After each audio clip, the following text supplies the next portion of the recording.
हरे कृष्णा। ओम नमः शिवाय।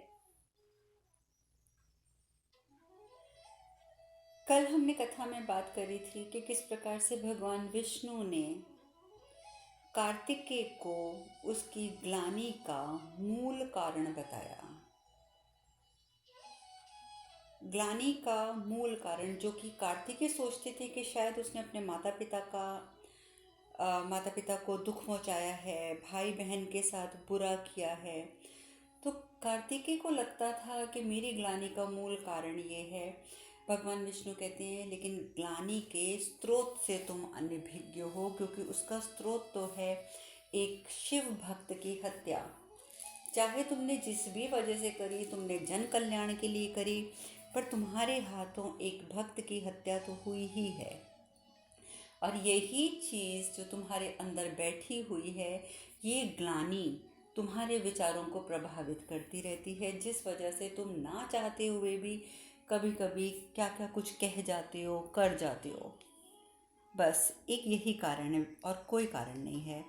और कार्तिकेय को वो बताते हैं कि किस प्रकार से पश्चाताप करने से उससे ये मुक्त हो सकता है। उधर दूसरी ओर माता पार्वती भी अकेले परेशान हैं। अपने आप को कहती भी हैं, कहती हैं कि मैं सब जानती हूँ स्वामी, आपकी उद्विग्नता को भी मैं जान रही हूँ, समझ रही हूँ, परंतु आप भी तो हमें समझिए। आप भी तो हमें समझिए। हमने भी तो अपने माता पिता को छोड़ा था ताकि आपके साथ नए संसार की रचना करें, एक नया परिवार बसा सकें आपके साथ, परंतु हमारा प्रयास पर्याप्त नहीं है। हम दोनों को प्रयास करना होगा। संसार का केंद्र है कैलाश, और यहाँ पर हम विराजते हैं, हमारा परिवार विराजता है। तो कैलाश, जिसको कि संसार का केंद्र कहा जाता है, यहाँ बसने वाला ये परिवार संपूर्णता और सुख का एक आधार बनेगा, एक मिसाल बनेगा, एक उदाहरण बनेगा कि हर इंसान चाहेगा कि उसकी गृहस्थी भी ऐसी हो जैसी कि शिव और पार्वती की। ये सब सोचते सोचते माता पार्वती महादेव से मिलने जाती हैं, पर वहाँ पहुँचकर भी उनका मन नहीं करता। महादेव पे गुस्सा आ रहा है उनको, दूर जाके खड़े हो जाती हैं। तो महादेव खुद उठते हैं और आकर उनके पास खड़े हो जाते हैं। तो माता पार्वती बोलती हैं, अब आप यहाँ क्यों आए हो?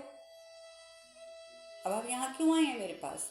तो महादेव कहते हैं, पार्वती तुमने कैलाश पर आने से मना किया था, पर अब तुम्हारे साथ खड़े होकर वार्ता करने के लिए तो तुमने मना नहीं किया था ना, तो इसलिए मैं आ गया। माता पार्वती कहती हैं, कमाल है, हमने मना किया और आपने इतनी सहजता से हमारी बात मान ली। हमने कहा कि आप कैलाश मत आइएगा, तो आपने हमारी बात मान ली और आप कैलाश नहीं आए। अगर इतनी ही सहजता से आप हमारी अन्य बातें भी मान लेते तो ये स्थिति उत्पन्न न होती, बिल्कुल भी स्थिति उत्पन्न न होती।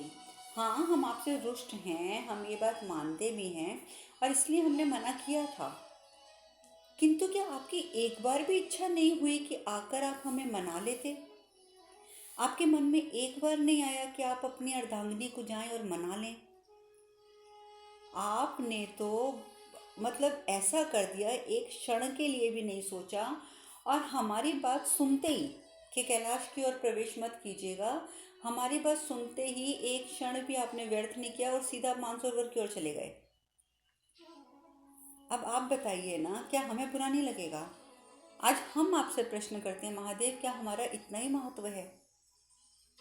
सिर्फ इतना ही महत्व है हमारा कि अगर हम रुष्ट होकर बैठे हैं तो हम बैठे हैं, आप हमें मनाने तक नहीं आ सकते?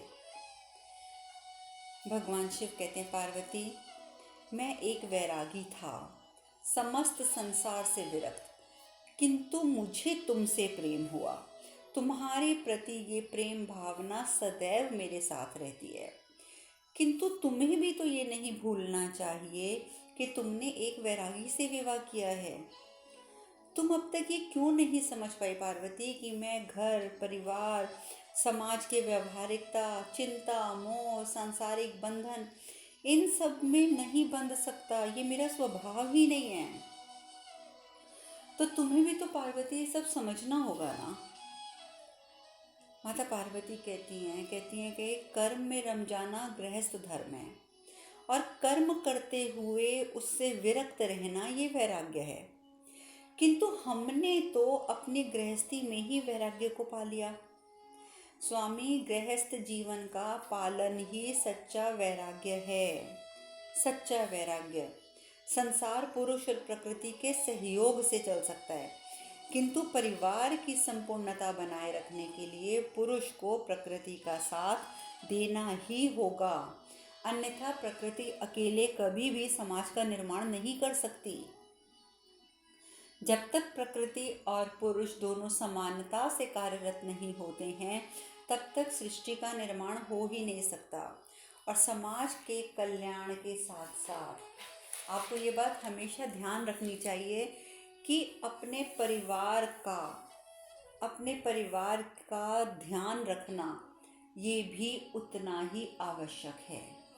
आपको क्या लगता है कि आप भगवान हैं, आपने संसार का ध्यान रख लिया तो आपका कर्तव्य खत्म हो गया? नहीं स्वामी, संसार के साथ साथ जब तक आप अपने परिवार का ध्यान नहीं रखेंगे तब तक आप पूर्ण नहीं हैं।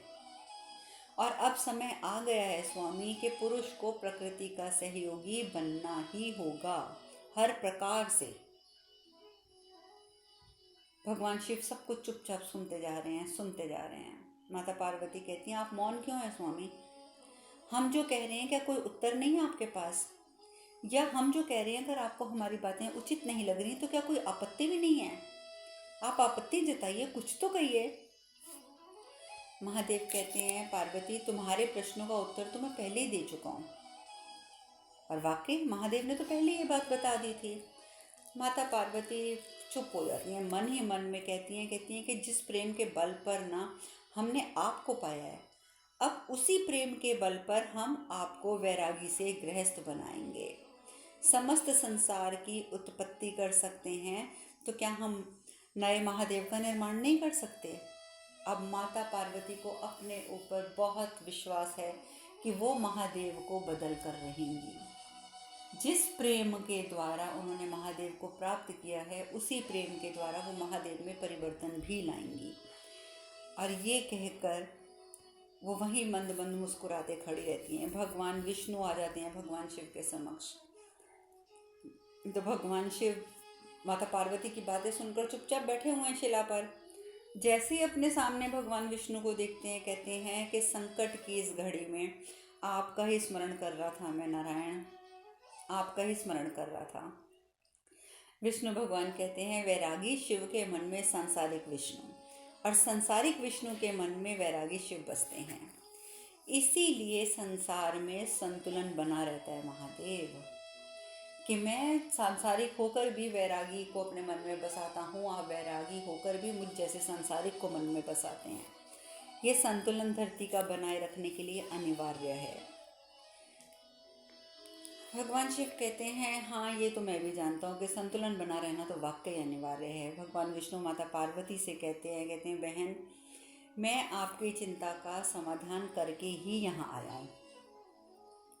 माता पार्वती कहती है, बड़ी खुश होती है, कहती है क्या कार्तिकेय वापस आ रहा है यहाँ पर? विष्णु भगवान कहते हैं, मैंने कार्तिकेय को ग्लानि का कारण और प्रायश्चित का मार्ग दोनों बता दिए हैं। अब कार्तिकेय स्वयं शिवलिंग बनाकर उसकी स्थापना करेगा, उस शिवलिंग की आराधना करके अपने दोष से मुक्त हो जाएगा और अब वो कैलाश लौट आएगा। भगवान शिव जब ये बात सुनते हैं तो उनके मन में ये विचार उत्पन्न होता है कि कार्तिकेय क्या शुद्ध हुआ है?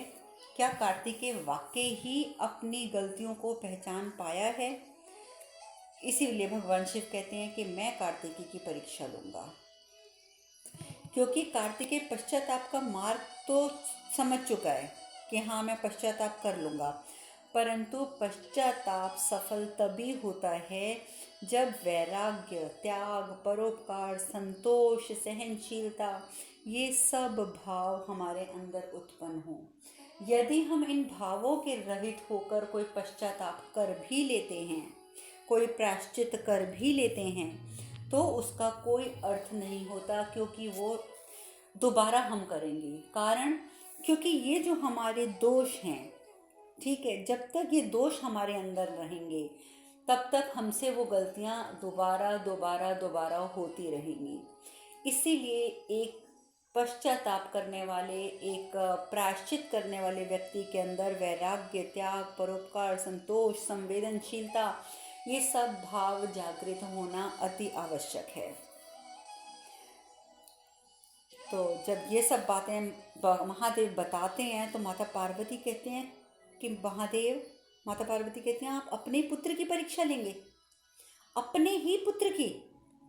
भगवान शिव कहते हैं मेरी दृष्टि में सब समान है पार्वती, मैंने तो तुम्हारी भी परीक्षा ली थी, और जो भी मेरी पूजा करेगा उसे परीक्षा तो देनी ही होगी।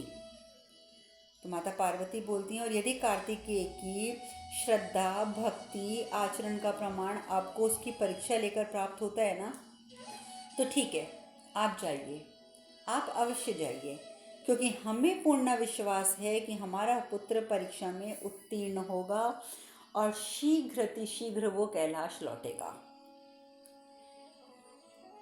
अब माता पार्वती ने भी अनुमति दे दी महादेव को परीक्षा लेने की।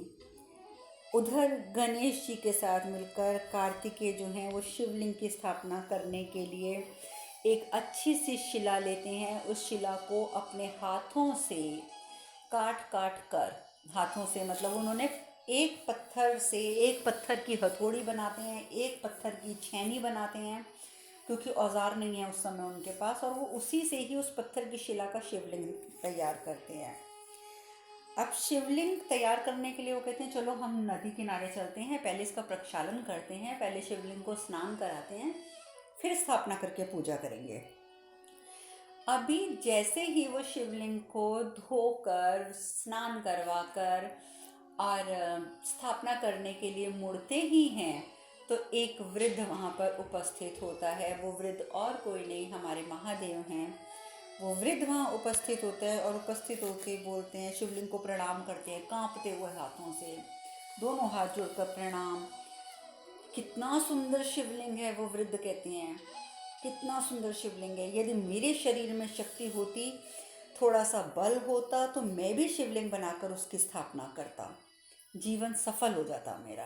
किंतु मेरा दुर्भाग्य देखो ना, कि अब मेरा जब अंतिम समय निकट आ गया है और अब मैं महादेव की सेवा करना चाहता हूँ, लेकिन अब मैं महादेव की सेवा कर ही नहीं सकता। ये कह के महादेव जो वृद्ध की अवस्था में वहाँ हैं वापस मुड़ जाते हैं। कार्तिकेय के दिल को छू जाती हैं उन वृद्ध की ये बातें। कार्तिकेय कहते हैं सुनिए, ये शिवलिंग आप ले जाइए, इससे आपकी शिवलिंग स्थापित करने की इच्छा भी पूरी हो जाएगी और महादेव की सेवा भी आप कर पाएंगे। मैं फिर से एक और शिवलिंग बना लूँगा, आप इसे ले जाइए। और इतनी मेहनत से बनाया हुआ वो शिवलिंग कार्तिकेय उन वृद्ध को दे देते हैं। वृद्ध बहुत प्रसन्न हो जाते हैं, शिव जी बहुत प्रसन्न हो जाते हैं। अब कार्तिकेय कहते हैं चलो गणेश, दूसरी शिला ढूंढते हैं, क्योंकि अब देखो एक शिला हमें मिली थी जो एकदम उपयुक्त थी शिवलिंग के लिए, वो शिवलिंग तो हमने दे दिया, शिवलिंग तो हमें एक और चाहिए, चलो हम चल के दूसरी शिला ढूंढते हैं।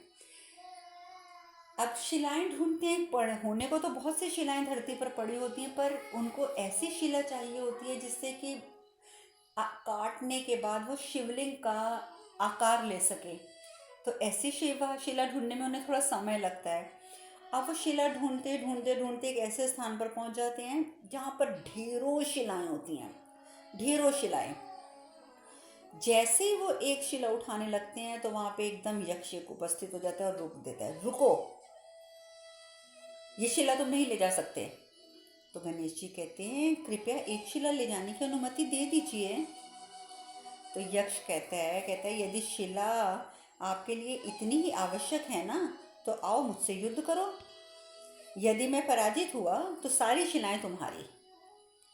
तो कार्तिकेय कहते हैं देखिए महोदय, हमें शिवलिंग बनाने हेतु केवल एक शिला की आवश्यकता है, और उसे प्राप्त करने हेतु मैं आपसे युद्ध नहीं करूँगा, अपितु आपसे निवेदन करूँगा। और मैं आपसे हाथ जोड़कर निवेदन करता हूँ कि ये शिलाएं शिवलिंग के लिए बहुत उपयुक्त हैं, आप हमें इसमें से एक शिला ले जाने की अनुमति दे दीजिए।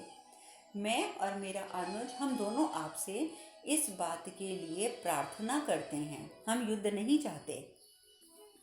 यक्ष कहता है ठीक है, युद्ध नहीं चाहते हो तो मेरे प्रश्नों का उत्तर दो। तुम्हें मेरे सारे प्रश्नों का उत्तर देना होगा, परंतु ज्ञात रहे अगर उत्तर सही दिया तो मैं तुम्हें ये सारी शिलाएं दे दूंगा, या जो शिला भी तुम चाहोगे मैं तुम्हें दे दूंगा। परंतु यदि तुमने उत्तर दिया गलत तो तुम्हें यहीं पर शिला के रूप में यहीं पे रहना पड़ेगा सारी उम्र, और सारी उम्र तुम शिला बनकर यहीं पड़े रहोगे। सोच लो, अगर तुम्हें मेरी ये शर्त स्वीकार्य है तो बात करो। कार्तिकेय कह देते हैं कि मुझे स्वीकार है, मुझे आपकी ये शर्त स्वीकार है, मैं आपके प्रश्नों का उत्तर दूंगा, उत्तर दूंगा, उत्तर दूंगा, मैं आपके सभी प्रश्नों का उत्तर दूंगा। यक्ष कहते हैं ठीक है, सोच समझ के उत्तर देना, यदि उत्तर गलत हुआ तो मैं तुम्हें शिला बना दूंगा। तो यक्ष कहते हैं मेरा पहला प्रश्न है कि जीवन में सच्चा साथी कौन है? जीवन में सच्चा साथी कौन है? कार्तिकेय 1 मिनट के लिए, 1 क्षण के लिए सोचते हैं, लेकिन यक्ष ने साथ में एक शर्त और रखी होती है कि जिसने शिवलिंग बनाना है प्रश्नों के उत्तर वही देगा, दूसरा नहीं। यानी कि गणेश जी को अनुमति नहीं है प्रश्नों के उत्तर देने की, क्योंकि गणेश जी तो तब से महादेव के सानिध्य में रह रहे हैं, वो तो हर प्रश्न का उत्तर जानते हैं। इसीलिए यक्ष के रूप में आए हुए शिव जी ने पहले ही बोल दिया कि जो उत्तर हैं वो कार्तिकेय को ही देने पड़ेंगे। तो अब जब वो पूछते हैं कि जीवन में सच्चा साथी कौन है, कार्तिकेय अपने भूतकाल में चले जाते हैं। उन्हें भगवान शिव द्वारा सिखाई हुई कई बातें उनके दिमाग में गूंजती हैं, और उन्हीं बातों के आधार पर कार्तिकेय उत्तर देते हैं जीवन में सबसे सच्चा साथी धैर्य है। धैर्य यानी कि पेशेंस। तो यक्ष कहते हैं उत्तम। मेरा दूसरा प्रश्न है कि वो कौन सा धन है जो हमें सर्वश्रेष्ठ बनाता है, जिसकी कोई चोरी तो नहीं कर सकता है, ठीक है, कोई उसे चुरा तो नहीं सकता है, लेकिन उसे खोया जा सकता है। देखिए, ये एक कॉम्प्लिकेटेड बात है कि उसको चुराया तो नहीं जा सकता, पर इंसान उसे स्वयं खो सकता है। तो वो ऐसा कौन सा धन है जो इंसान को सर्वश्रेष्ठ बनाता है? कार्तिकेय फिर एक क्षण सोचने के बाद उत्तर देते हैं सबसे सर्वश्रेष्ठ जो धन है वो है ज्ञान, क्योंकि ज्ञान ही वो धन है जो हमें सर्वश्रेष्ठ बनाता है। और ज्ञान की विशेषता ये है कि उसे कोई चुरा नहीं सकता। हाँ, यदि व्यक्ति अहंकार में लिप्त हो जाए, लोभ में, अहंकार में, क्रोध में लिप्त हो जाए, तो वो उसे स्वयं खो ज़रूर सकता है। उसका ज्ञान जो है वो खो जाता है, लुप्त हो जाता है। यक्ष बहुत प्रसन्न होते हैं। यक्ष कहते हैं उत्तम, अति उत्तम। मेरा अगला प्रश्न है वो क्या है जिसे त्याग कर हम सबके प्रिय बन जाते हैं? वो क्या है जिसे त्याग कर हम सबके प्रिय बन जाते हैं? कार्तिकेय जी उत्तर देते हैं अहम। यदि हम अहम छोड़ देते हैं, यदि हम मैं का भाव छोड़ देते हैं, तो हम सबके प्रिय बन जाते हैं। जिस व्यक्ति में अहम होगा, जो व्यक्ति हर बात में मैं करेगा, वो कभी किसी का प्रिय नहीं बन सकता। यक्ष को ये भी उत्तर पसंद आता है। यक्ष कहते हैं अब अगला प्रश्न बताओ, वो क्या है जिसे खोने के बाद हमें दुख नहीं बल्कि प्रसन्नता होती है? वो क्या है जिसे खोने के बाद हमें दुख नहीं अपितु प्रसन्नता होती है? कार्तिकेय उत्तर देते हैं वो है क्रोध। जब हमें किसी पे क्रोध आता है, अगर हम उसे रोक लेते हैं, उसे हम छोड़ देते हैं, तो उसे हम खो देते हैं, तो खोने के बाद हम अवश्य प्रसन्न हो जाते हैं। तो क्रोध ही एक ऐसा भाव है जिसे खोने के बाद हमें दुख नहीं होता अपितु प्रसन्नता हो जाती है। यक्ष कहता है बिल्कुल सही, बहुत अच्छा उत्तर दिया तुमने। चलो, अब अगला प्रश्न है उत्तम पुरुष कैसे बना जा सकता है? उत्तम पुरुष कैसे बना जा सकता है? ऐसा कौन सा सर्वोपरि गुण है जिसे धारण करने के बाद उत्तम पुरुष बन सकते हैं? कार्तिकेय जी कहते हैं शीतलता। अगर व्यक्ति में शीतलता है तो वो सबसे उत्तम पुरुष है। यक्ष कहता है अति उत्तम। तुमने सारे उत्तर बहुत अच्छे दिए हैं। अब ये मेरा आखिरी प्रश्न है कि जितने गुणों का तुमने उल्लेख किया है, जैसे धैर्य, ज्ञान, अहम, क्रोध, शीतलता, जितनी भी तुमने बातों का यहाँ पर उल्लेख किया है, गुणों का उल्लेख किया है, संसार में सबसे उत्तम गुण इसमें से कौन सा है? क्योंकि ये सारे गुण उत्तम हैं तभी तुमने उल्लेख किया है। परंतु अब मेरा आखिरी प्रश्न है कि इन सब में से संसार में सबसे उत्तम गुण कौन सा है? कार्तिकेय सोचते हैं, धैर्य बोलूं, ज्ञान बोलूं, अहम बोलूं, क्रोध बोलूं, शीतलता बोलूं, क्या बोलूं? उन्हें कुछ समझ नहीं आता कि इन सब में सबसे उत्तम कौन है। तो यक्ष कहते हैं, बस हार गए ना, अब इनमें से तुम उत्तम गुण नहीं ढूंढ पा रहे हो, अब शिला बनने के लिए तैयार हो जाओ। कार्तिकेय बोलते हैं, नहीं महोदय, उत्तर तो मैं जानता हूँ, लेकिन विडंबना ये है कि वो उत्तर जो है वो इन पांचों शब्दों में से कोई भी नहीं है। क्योंकि मेरे हिसाब में संसार में अगर कुछ सबसे महत्वपूर्ण है तो वो है परिवार के प्रति प्रेम और समर्पण। मेरी नज़र में अगर संसार का कोई उत्तम गुण है तो वो है अपने परिवार के प्रति प्रेम और समर्पण। यक्ष कहते हैं किंतु किसी भी मेरे प्रश्न का उत्तर तो ये तुमने बताया ही नहीं था। और बालक, मैंने तुमसे पूछा है कि इन सब में संसार के लिए सबसे उत्तम क्या है? तुम तो अपने उत्तर में भटक रहे हो। जो तुम मुझे कह रहे हो परिवार के प्रति प्रेम और समर्पण, वो तो तुमने व्याख्या की ही नहीं ऊपर। मैं तो तुमसे उन्हीं प्रश्नों में से चाहता हूँ, उसी उत्तरों में से चाहता हूँ, बताओ सर्वोत्तम गुण संसार में क्या है? कार्तिकेय कहते हैं, देखिए महोदय, आपके लिए इस प्रश्न का उत्तर कुछ भी हो कि संसार में सबसे महत्वपूर्ण गुण क्या है, आपके लिए इस प्रश्न का उत्तर कुछ भी हो, किंतु मेरे लिए मेरे परिवार से महत्वपूर्ण और कुछ भी नहीं है। आप अगर मुझे शिला में परिवर्तित करना चाहते हैं तो आप मुझे शिला में परिवर्तित कर दीजिए, परंतु मेरा उत्तर मेरी नज़र में सर्वोच्च है। सबसे महत्वपूर्ण गुण जो है परिवार का प्रेम और दायित्व ही होता है, समर्पण ही होता है।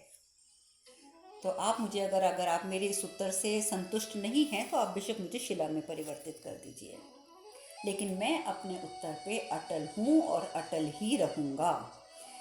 यक्ष जो होते हैं वो बहुत प्रसन्न होते हैं, कहते हैं, उत्तम, अति उत्तम, जाओ अपनी इच्छा अनुसार शिला ले जाओ, ले लो, जो जितनी शिलाएं चाहिए ले लो, तुम्हारे उत्तर से मैं बहुत प्रसन्न हूँ।